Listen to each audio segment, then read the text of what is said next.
Hello मेरे प्यारे बच्चों, आप सभी को ऐसे डियर सर में स्वागत करता हूं। मैं आप सभी क्लास 10th के लिए मोस्ट इंपॉर्टेंट सब्जेक्टिव क्वेश्चन लेके आया हूं जो कि हिंदी का है।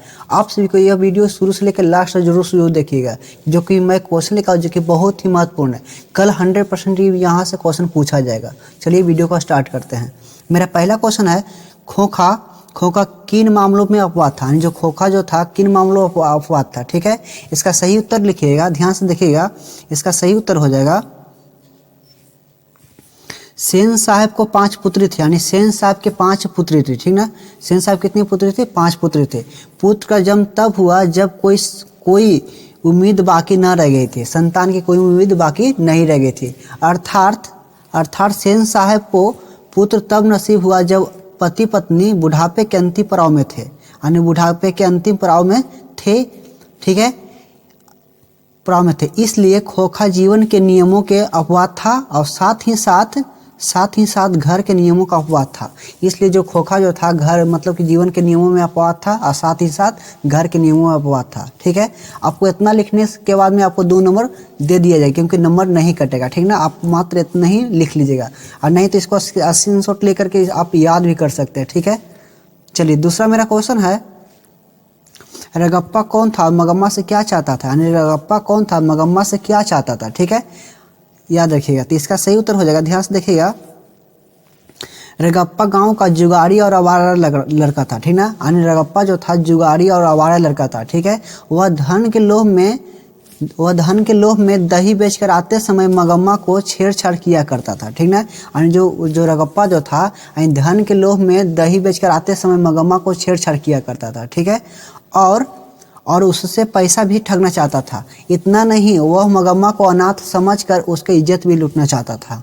ठीक है, इतना ही आप लिखिएगा, बोर्ड एग्जाम में 100% आपको मार्क्स दे दिया जाएगा। ठीक ना, पूरा वीडियो को शुरू से लेकर लास्ट तक जरूर देखिएगा। अगर आशा करता हूँ आपको वीडियो अच्छा लगेगा तो चैनल को जरूर सब्सक्राइब कर लीजिएगा। चलिए तीसरा नंबर क्वेश्चन है, बहुत ही महत्वपूर्ण प्रश्न लेके आया हूँ जो कि बहुत ही यहाँ से पूछा जाएगा। देखिए तीसरा क्वेश्चन है, जातिवाद के पोषक उसके पक्ष में क्या तर्क देते हैं, यानी जातिवाद के पोषक उसके पक्ष में क्या तर्क देते हैं। ठीक है, इसका सही उत्तर हो जाएगा, जातिवाद के पोषक उसके पक्ष में तर्क देते हैं कि आधुनिक समाज का कार्यकुशलता के लिए श्रम विभाजन को आवश्यकता माना है। ठीक ना, चूंकि जाति प्रथा भी श्रम विभाजन का दूसरा रूप है, इसलिए इसमें कोई बुराई नहीं है। ठीक ना, आपको इतना ही लिखिएगा। ठीक ना, हर क्वेश्चन का आप स्क्रीनशॉट पक्का ले लीजिएगा। ठीक ना, जिसके आपको लिखने में आसान रहे। ठीक है, वहाँ पर याद करके लिख सकते हैं। ठीक है, आप तैयारी कर लीजिएगा रात भर में। ठीक है, मेरा देखिए चौथा नंबर क्वेश्चन है, माँ मंगू को अस्पताल में क्यों नहीं भर्ती कराना चाहती थी। मंगू जो लड़की थी, पागल जो थी, वह उसको माँ अस्पताल में क्यों नहीं भर्ती कराना चाहते थे। ठीक है, इसका सही उत्तर हो जाएगा कि उसे अन्य पर मंगू की देखभाल का भरोसा नहीं था, और जो माँ की ममता इतनी अधिक थी जो कि अन्य पर दूसरे पर भरोसा उसको नहीं था। वो कहती थी, मैं माँ होकर उसका पूरा ख्याल न रख पाती तो अस्पताल वाले उसकी देखभाल क्या करेंगे, इसलिए उसे अस्पताल में भर्ती नहीं कराना चाहते थे। इसलिए मंगू की माँ उसको अस्पताल में भर्ती नहीं कराना चाहते। ठीक है, देखिए मेरा पांचवा प्रश्न है, ध्यान से देखिएगा, इस वीडियो को पूरा देखिएगा, क्योंकि आपको 100% यहाँ से क्वेश्चन पूछा ही जाएगा। ठीक ना, बहुत सारा 10-15 क्वेश्चन लेकर आऊँ जो कि बहुत ही महत्वपूर्ण है। ठीक है, देखिए मेरा क्वेश्चन पांचवा है, लेखक के दृष्टि में सच्चे भारत दर्शन कहाँ हो सकता है और क्यों। ठीक ना, लेखक की दृष्टि में सच्चे भारत के दर्शन कहाँ हो सकते हैं और क्यों हो सकते हैं। ठीक ना, इसका सही उत्तर हो जाएगा, लेखक की दृष्टि से सच्चे भारत के दर्शन गांव में हो सकता है। कहाँ हो सकता है? गांव में। ठीक ना, क्योंकि वहाँ के लोग सब कुछ प्राकृतिक रूप से और शुद्ध रूप से मिलते हैं। ठीक ना, गांव में ही भारत की आत्मा निवास करती है, जो गांव में ही भारत माता की आत्मा निवास करती है। सच्चे भारत के दर्शन ग्रामीण जीवन की परंपरा की संबंध में दिखाई को मिलते हैं। ठीक ना, इसलिए आपको मतलब कि बहुत ही इंपॉर्टेंट है। ठीक ना, चलिए मेरा छठा नंबर क्वेश्चन है, बहादुर के चले जाने पर सबको पछतावा क्यों होता है, यानी बहादुर को चले जाने पर सबको पछतावा क्यों होता है। ठीक ना, इसका सही उत्तर हो जाएगा, लिखिएगा बोर्ड एग्जाम में, बहादुर सीधा साधा लड़का था, यानी बहादुर जो था सीधा साधा लड़का था। उससे सबको आराम मिलता था, उससे सबको आराम मिलता था, ठीक ना। क्या चीज मिलता था? आराम मिलता था, ठीक ना। थी यानी उसके मतलब कि सब आराम की दृष्टि करते थे, ठीक ना। लोग इससे मार और गाली भी देते थे। वो जो बहादुर जो लड़का था मतलब लौकर, उसको सब लोग मतलब वहाँ के लोग मतलब कि मार और गाली दोनों देते थे, ठीक ना। तब भी तथा चोरी का इल्जाम लगाकर अपमानित भी किया करते थे। जो उसको जो बहादुर लड़का था उसको चोरी पर इल्जाम लगाकर उसको अपमानित भी किया करते थे।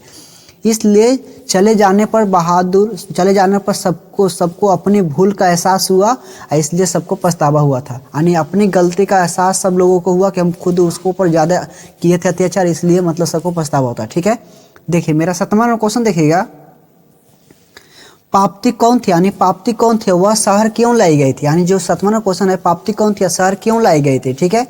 इसका सही उत्तर हो जाएगा, देखिए पाप्ती तमिलनाडु के एक गांव की बल्ली अमाल की बेटी थी। यानी जो पाप्ती जो थी तमिल के गांव की एक बल्ली अमाल की बेटी थी, ठीक है, याद रखिएगा, ठीक ना।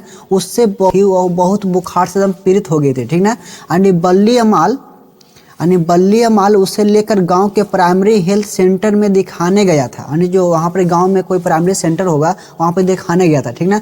वहाँ के डॉक्टर ने अगले दिन सुबह ही जाकर नगर के बड़े अस्पताल में दिखाने को कहा। यानी वहाँ का डॉक्टर जो क्या चीज बोले कि यहाँ पर इलाज ना हो सकता है, इसके वजह से आप बड़े अस्पताल में ले जाइए, ठीक ना, यहाँ पर ना हो सकता है, ठीक है। तो देखिए अतः बल्ली अमाल पाप्ती को लेकर सुबह की बस से नगर बड़े अस्पताल में पहुंच गया था, ठीक ना। अन्य पहुंच गए थे वहाँ पर बड़े अस्पताल में, सुबह की बस पकड़कर मतलब के अस्पताल में पहुंच गए थे, ठीक ना। आप इतना ही लिखिएगा, हर क्वेश्चन के आंसर आपको 20 से 30 शब्द में लिखिएगा, लेकिन जरूर से जरूर लिखिएगा, ठीक ना। आप वीडियो को पूरा देखिएगा क्योंकि जो भी क्वेश्चन है पूरा किताब के लेके आऊँगा, ठीक है। चलिए मेरा 8वां देखिए क्वेश्चन, 8वां क्या चाहिए, सीता अपने ही घर में क्यों घुटन महसूस करती थी? यानी जो सीता जो थी अपने ही घर में क्यों घुटन महसूस करती थी, ठीक है। देखिए इसका सही उत्तर हो जाएगा, सीता तीनों बेटों को एक ही बुढ़िया विधवा माँ थी। यानी सीता जो थी तीनों बेटों की एक ही बुढ़िया मतलब कि विधवा माँ थी, ठीक ना। उसके तीनों बेटों माँ के खाने को लेकर आपस में झगड़ रहे थे। उसको मतलब कि सीता जो थी उसके बेटे जो थे आपस में झगड़ रहे थे क्योंकि उसको खाना देने के लिए, ठीक है। फिर बहू भी आपस में झगड़ती रहती थी, इसलिए उससे अपने ही घर में घुटन महसूस होती है। किसको होती है? सीता को अपने घर में उसको घुटन महसूस होती है क्योंकि हमको लेकर के सब कोई लड़ाई करता था, उसको तीनों बेटों ने, ठीक ना, यानी खाना को लेकर, इसलिए उसको घर में ही घुटन महसूस होती थी। आप इतना ही लिखिएगा, ठीक ना, 100% आपको मार्क्स ना कटेगा, ठीक है। देखिए 9वां मेरा क्वेश्चन है, बहू ने सास को मनाने के लिए कौन सा तरीका अपनाया? यानी बहू ने सास को मनाने के लिए कौन सा तरीका अपनाया था, ठीक ना। तो देखिए इसका सही उत्तर हो जाएगा, बहू बुद्धिमान थी। यानी बहू जो थी बुद्धिमान थी, ठीक ना। जब बहू को रगप्पा के बारे में पता चलता है कि सास ने रगप्पा को कर्ज के देने की बात की है। यानी रगप्पा को मतलब कि जब बहू को जब पता चलता है कि रगप्पा को मेरे मतलब सास ने मतलब कर्ज देने की बात की है, तब उसके अपने बेटे को ढाल बनाकर पैसे लेने की तरकीब सोच लेती है। यानी अपने जो बेटा उसका होता है, छोटा सा बच्चा होता है, उसको ढाल बनाकर मतलब कि पैसे लेने की तरकीब सोच लेती है, ठीक ना। वह जानती थी कि उससे सास अपनी पोते से बहुत प्यार करता है, ठीक ना। उसको मालूम था कि अपने पोते से जो है ना बहुत प्यार करता है, कौन?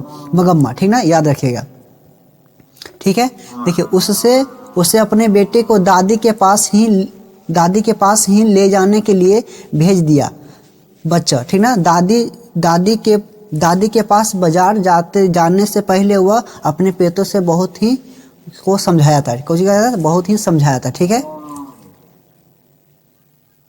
देखिए मेरा 10वां क्वेश्चन बोल रहा है क्या चीज, गांधी जी बढ़िया शिक्षा किसे कहते थे? यानी जो गांधी जी थे यानी बढ़िया शिक्षा किसे कहते थे, ठीक है ना। इसका सही उत्तर हो जाएगा, ध्यान से देखिएगा, गांधी जी के अनुसार अहिंसा के प्रति सबसे अच्छा शिक्षा मानते थे। जो अहिंसक के प्रति सबसे अच्छा शिक्षा मानते थे, ठीक है। वे बच्चे को अक्षर ज्ञान मिलने के पहले सत्य, प्रेम और आत्मशक्ति का ज्ञान होना आवश्यक मानते थे। जो मतलब कि आत्मशक्ति के मतलब ज्ञान होना आवश्यक मानते थे, ठीक ना, मानते थे। प्रेम के, सत्य और कष्ट सहने की, हिंसा जितना शिक्षा का अंग होना चाहिए। इतना ही आपको मानते थे गांधी जी थे बढ़िया शिक्षा, इसको ही मानते थे, ठीक ना। पूरा इसको मतलब क्वेश्चन को वीडियो को पूरा देखिए, क्योंकि आपको देखने से ही आपको पूरा क्वेश्चन को स्क्रीनशॉट ले लीजिएगा, 100% याद भी कर लीजिएगा, आपको याद रहेगा तो 100% बोर्ड एग्जाम में लिख दीजिएगा, ठीक है। देखिए मेरा 11वां प्रश्न क्वेश्चन है, नागरिक को देवनागरिक क्यों कहा जाता है, यानी नागरिक को देवनागरिक क्यों कहते हैं, ठीक है। इसका सही उत्तर हो जाएगा, नागरिक को उत्तर भारत में देवनागरिक कहा जाता है, जो नागरिक को उत्तर भारत में देवनागरिक कहा जाता है। लेखक के अनुसार देव नागरिक लिपि से संबंध कई मत है, यानी कई मत है, ठीक है। क्या चीज, कई मत है।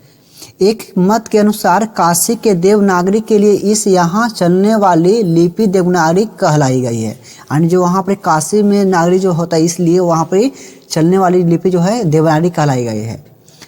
दूसरे मत के अनुसार चंद्रगुप्त, देखिए चंद्रगुप्त नाम देव है, इसलिए राजधानी पटना को देवनागर और प्रचलित लिपि को भी देवनागरी कहा गया है।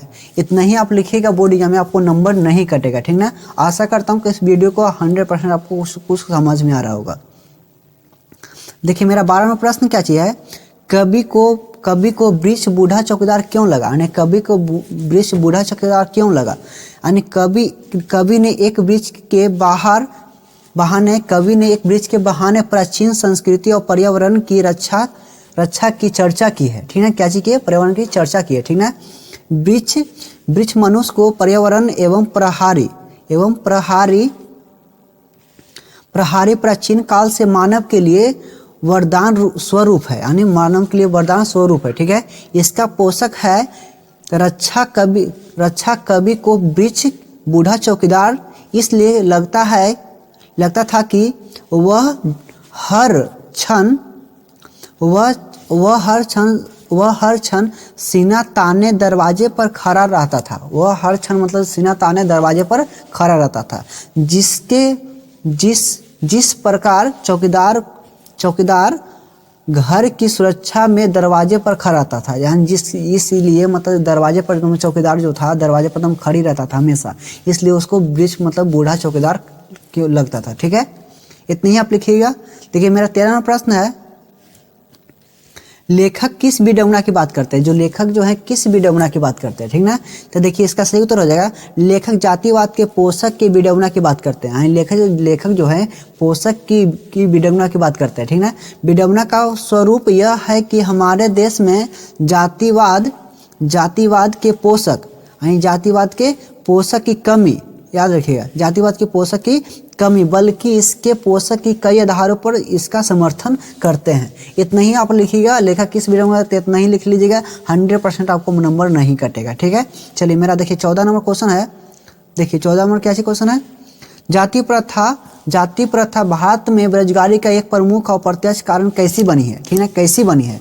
इसका सही उत्तर हो जाएगा, जाति प्रथा भारत में बेरोजगारी का एक प्रमुख प्रत्यक्ष कारण बनी हुई है, क्योंकि यह पेशे पर आधारित है, यानी जो यह पेशे पर आधारित है, यानी हर कोई का एक पेशा होता है कि हम स्टूडेंट है तो हम स्टूडेंट ही काम करें, पढ़ाई सिर्फ करेंगे और कुछ नहीं करेंगे, मतलब सबके अपना अपना एक रूल बनाया गया है, जिससे लोग लोगों को एक ही पेशे में बांध दिया गया है, ठीक ना, एक ही पेशे में बांध दिया गया है, ठीक ना। चाहे वह उस काम को योग्य हो या न हो, उसके परिवार का पालन पोषण हो या न हो, अन्य दूसरे कामों के लिए अनुमति न दिया जाता है। यानी मतलब बोला जा रहा है कि आप जब खेती करें, यानी किसान के बच्चा हैं, आप किसान ही करिए, यानी खेती ही करिए, दूसरा काम नहीं कर सकते, आपको एक पेशे में बांध दिया जाता है, ठीक ना। इसी के अनुसार मतलब कि आज का मतलब बिहार में सबसे ज़्यादा अथी है, ठीक है। देखिए मेरा 15 नंबर क्वेश्चन है, ध्यान से देखिए, मेरा 15 नंबर क्वेश्चन है, कासू और मदन के बीच झगड़े का क्या कारण था, यानी कासू और मदन के बीच में झगड़े का क्या कारण था, ठीक ना। यानी कासू और मदन के बीच में झगड़े का कारण मात्र एक लट्टू था, क्या चीज था, एक लट्टू था, याद रखिएगा। क्योंकि मदन लट्टू नचारा था, जब वहां पर कासू क्या चीज बोला कि हम भी लट्टू नचाएंगे, यानी कौन बोला, कासू बोला क्या चीज कि हम भी लट्टू नचाएंगे, ठीक ना। तो मदन ने माना कर दिया कि मदन ने माना कर दिया, ठीक ना। तभी मदन को मारा, कौन मारा, मतलब कासू ने मारा, ठीक ना। और आपस में झगड़े पड़े, ठीक ना, वो दोनों आपस में झगड़ गए, ठीक ना। इतना ही आप लिखिएगा, 100% आपको मार्क्स नहीं कटेगा।